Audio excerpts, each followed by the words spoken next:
Hey, good morning. So, several things.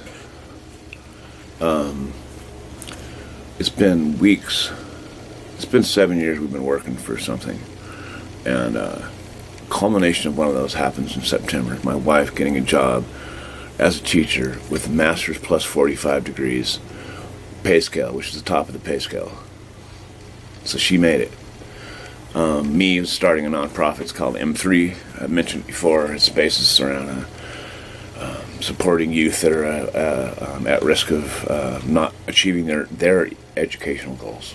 You could say they're trying to get them through high school, get them into college, but we're just trying to help them achieve their educational goals through music and math and media arts. So M3, I got the business plan and the logo. I've had it for a year now, over a year now, ready to crack. We've needed to get out of this house. We started out, we lived in Cedar Street in this duplex. There's a 2-bedroom and a 3-bedroom. The 2-bedroom we lived in, first let's take a hit. We gotta get a hit in this. I'm sorry. And then our son Chance, who we lost a year ago, this is October. 2 years, I'm sorry. He was in trouble a lot. And we knew it, but he was finally facing the music instead of running from it. And he did, and he had to do house arrest. And he didn't have a place. And he couldn't do it living with us. And so we had an alternative place to live. This lady tried to give us her house once, and we just gave it back. She quick deeded it to us. Gave us a quick deed. What that is here, have my house. All we had to do is go down to the courthouse and file that piece of paper, and we would have owned this big, huge 4-bedroom home. We couldn't do it. We're just like, no, keep your house. But when it came to him needing a place, we said, hey, can we stay in the upstairs part, and we'll live with you and help you, and because she was like in her 80s, and it was right next to our old house, and it was a fucking awesome solution for everybody. So we did. Chance, you can have this place, and we kind of cleared the way with our landlord, anyway. So, and then while we were in this house, the lady that we were friends with, her church people, started just kind of get in her ear and say we're trying to take advantage of her. And they didn't know the whole story. So we're like, look, we don't want to cause problems with you and your lady, your church people, so we're going to move. And we moved into this shithole to get out of there. Well, meanwhile, Chance in the duplex, his brother Ace had moved in with his girlfriend. So there was 3 of them living there. It was a 2-bedroom place. Chance had his girlfriend at the time, so it was just too much for him. Anyway, Chance ended up moving out, and Ace and his wife, our daughter-in-law, stayed there. Well, they stayed there, and we stayed here. 4 years go by. 3.5. We finish our master's degree. We lose Chance.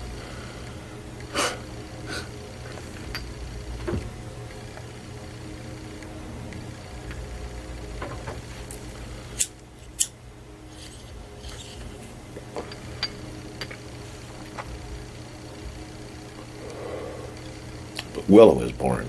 Ha ha ha.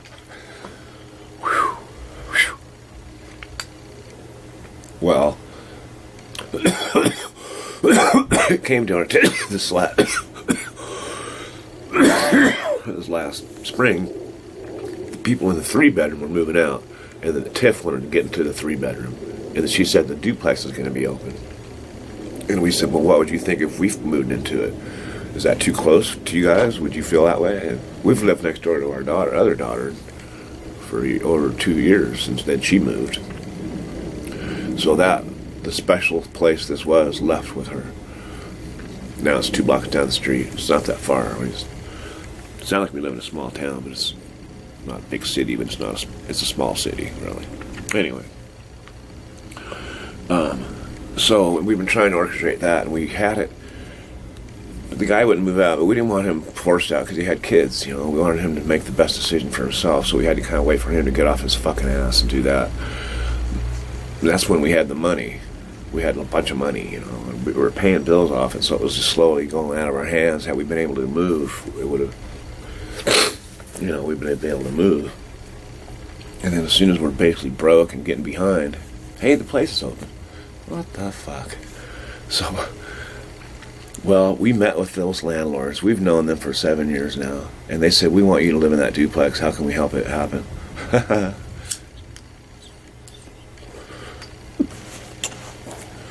So, I'm digging this ditch yesterday.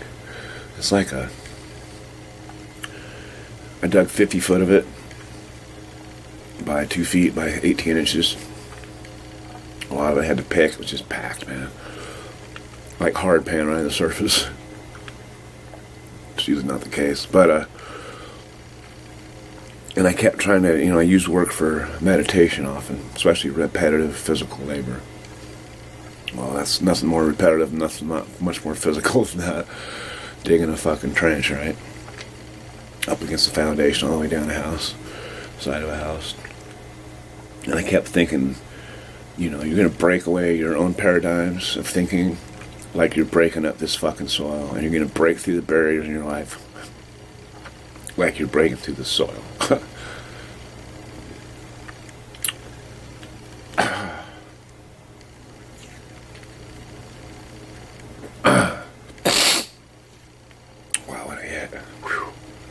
That and I'm a bit emotional, I have to say.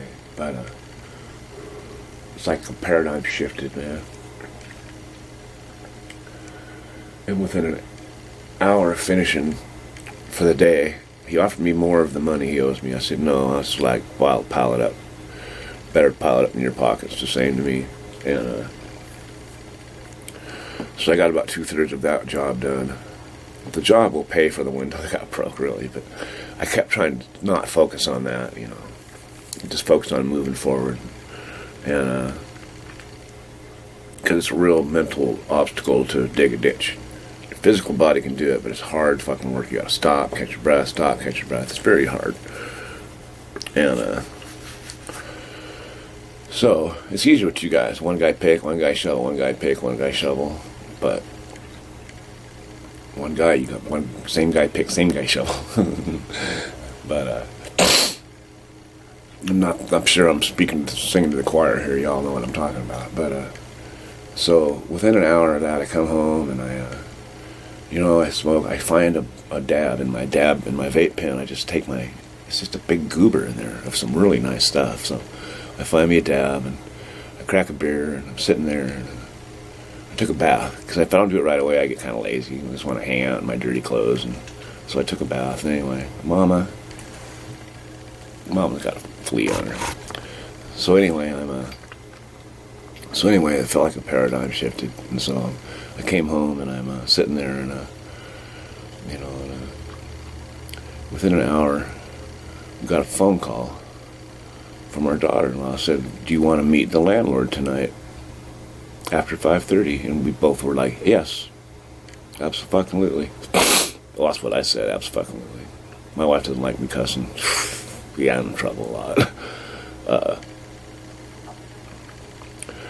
So we do, and we go there, and the first thing he says, well, first thing we got to do is, yes, you can live there.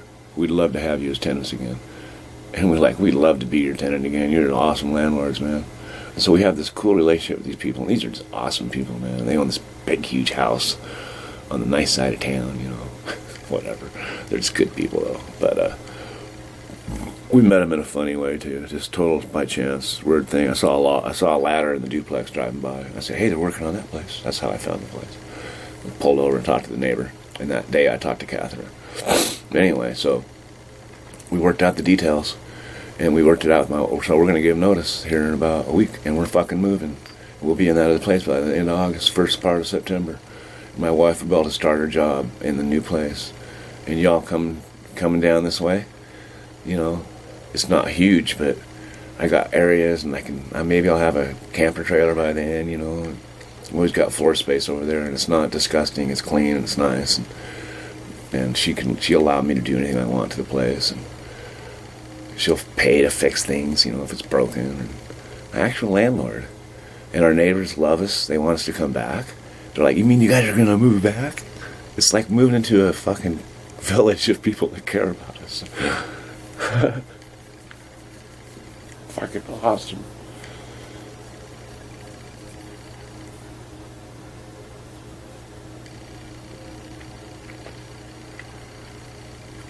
I can't help but be overwhelmed.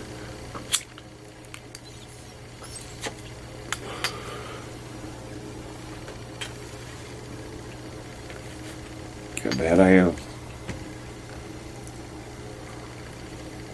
You know how much fucking work I have to do? I have to finish digging this guy's ditch. Which is, I can do that whenever. I mean, not whenever, but pretty fast. Another 8-hour day on that. I have to see where the 2 or 3 bedroom. The 3 bedroom's empty now. Well, this needs to be cleaned and fixed. We're gonna pull carpets, pull ranges. We're getting new appliances from this other apartment place. Painting and all that. Get it all awesome. They move over, and then we get our place all awesome. And then we move in from this place, and then we clean this place up and get our deposit back. I got 30 days to do it. And make a bunch of money to pay off this landlord. So working at the Goldfish, which they allow me to work when I fucking want to. I mean, they're totally letting me. So how, out of all this confusion, out of all this, you guys have seen me just suffer, man. Out of all this shit,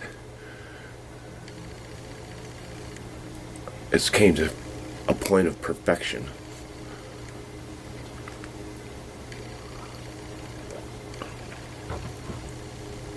You know, and I just kept thinking, Tim, you just gotta keep moving forward, put one foot in front of the other. And it very much was like, I'm kind of claustrophobic, and I was a long time ago claustrophobic, and then, you know, I spent some time in the hole in prison, and that fucked my head up. It's one reason I am the way I am, probably. All of a sudden, if it gets too crowded, I'll just fucking get out of the way. I'll get to an area where I can got some fucking elbow room, man. I'm like that, and so, you know, like, working underneath trucks, I don't like. So that experience was just like being in a box, you know. I don't like that feeling. I don't like sticking my hands in things and not be able to get them out. That trips me the fuck out. I don't like it, but you have to do it to work on a truck. So it takes this ability to slow my mind down and just know that I'm okay. It's just anything beyond that is just in my head, and I'm not stuck in the truck. You know, I don't think that, but it's just this feeling I get, you know. And I never was a person that had panic attacks or anything like that. It's from being in the fucking hole is what it's from. And it's totally PTSD, and so I get that way when my life is like confining like that, you know. It doesn't have to be a physical confinement. Do you understand what I'm saying? It's like this emotional confinement, or the ability to see my future. I don't like that. I don't like to know what's coming. I like to know what's coming next, motherfuckers. You know, I don't like huge surprises. I mean, I can go with good, happy surprises, and I've done better in the past with fucked up surprises, but the surprises in my life are usually people dying. I don't like those 3 a.m. phone calls. Fuck that. You better be happy. You better have a big fat joint and a bottle of whiskey if you wake me up. Something. It's something. But anyway, I feel like there was this churning of my fucking soil that occurred in the last 24 hours, or the last 72 hours with the breaking of the window. It started with the truck, really. The truck broke, and it was just like, I remember saying, something's got to fucking give, man, and it's not going to be me. Yeah. Well, it wasn't me. Something else gave. It broke through. I out-stubborned it. And then we had huge help from our family and from friends. And a huge encouragement from you guys. You know, it's like, so I have to come share this with you. Fuck yeah. Fuck yeah.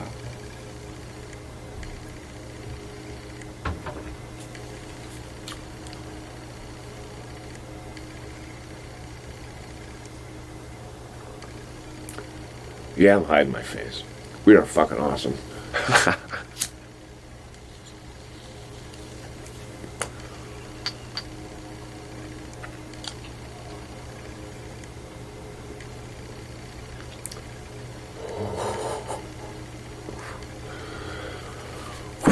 What a fucking road. What a fucking road.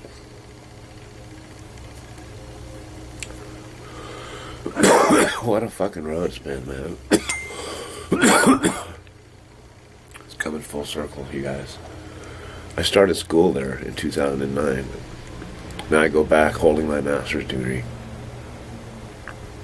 It's like coming home big time. So yeah. And the only thing I miss about this neighborhood is my neighbor Benny. Yeah, he's not that far away. I'll stop by on occasion and see how he's doing, man. Maybe make sure I have his phone number so I can call him.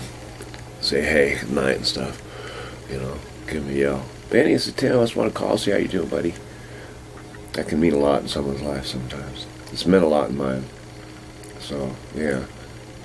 I'm going to take another puff, and I'm going to get this one out there, you guys. And I can't wait to shoot videos in this place. And I want to shoot videos of me working on it. And so that'll start today, because I'm going there to tear the carpets out today, man. This is fucking really going to happen, you guys. This is fucking happening. It's been agreed upon. We all shook hands on it. They didn't even break out any paperwork. We're just all like, let's just do this. It's cool as fuck. They love they love our grandbabies. They love our kids. Like they lost their daughter the same time we lost our son. About the same age. They very much know what we've been through. And that's them. So, fucking A, man. I had to come share that with you, my amigos. We too family. Thanks for sticking with me, man. Love you guys. Guys and girls. Alright,